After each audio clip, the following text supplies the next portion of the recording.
Hello friends, welcome to place of miracle. आज तुमच्यासाठी मॅथ्सची अशी एक ट्रिक घेऊन आलेली आहे ज्याचा फायदा तुम्हाला कॉम्पिटिटिव्ह एक्झाम्स मध्ये नक्की होईल. काय आहे ट्रिक? तुम्हाला खूप साऱ्या एक्झाम्स मध्ये अशा पॅटर्नचे क्वेश्चन दिसले असतील. काय आहे 1 cube plus 2 cube plus 3 cube plus 4 cube plus 5 cube. बरोबर आहे, अशी सिरीज दिलेली जाते आणि याची ऍडिशन आपल्याला करायचे. सो आपल्याकडे एवढा टाइम नसतो की आपण ऍडिशन करत बसू. सो याच्यासाठी एक फॉर्म्युला आहे n into n plus 1 upon 2 bracket square. इथे n ची व्हॅल्यू बाळांनो काय आहे तर लास्ट डिजिट म्हणजे काय 5 क्यूब आहे ना. So 5 is a n.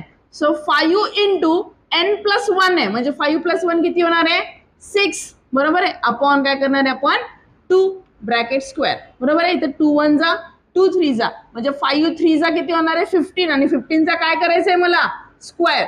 So 15 चा स्क्वेअर किती येतो 2 to 5. एवढं तर आता आपल्याला माहितीच हवं.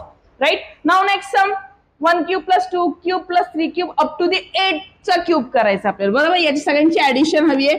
Same formula n into n plus 1 upon 2. n किती आहे 8. 8 इंटू n प्लस 1 म्हणजे 8 प्लस 1 किती नाही मानो 9 अपॉन काय करायचंय 2 ब्रॅकेट स्क्वेअर. इथे 2 1 जा 2 4 जा. बरोबर आहे.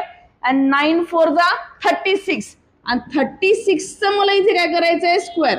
आता स्क्वेअर तुमचे लर्न असतील तर व्हेरी गुड, नाही तर स्क्वेअरची ट्रिक आपल्या चॅनलवर आहे ती पाहून घ्या. तर 36 चा स्क्वेअर किती येतो बाळांनो 1296. So this is my answer. He trick तुम्हाला व्यवस्थित समजली असेल तर याचा आन्सर मला कमेंट करून नक्की कळवा. थँक्यू.